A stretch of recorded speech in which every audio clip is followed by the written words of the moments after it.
2019 সালে মাত্র 4% জমির উপর প্রতিষ্ঠিত হয় কুচিয়াবাড়ি উত্তরপাড়া জামে মসজিদ। টিনের ঘর, অজুখানা ও টয়লেটের বেহাল দশা দেখেই সহজে বোঝা যায় এর বর্তমান অবস্থা।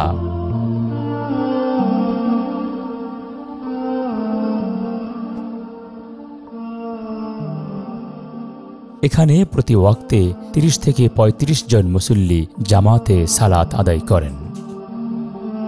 পাকা রাস্তার পাশে এই মসজিদটি টাকার অভাবে সংস্কার কাজ বন্ধ হয়ে আছে।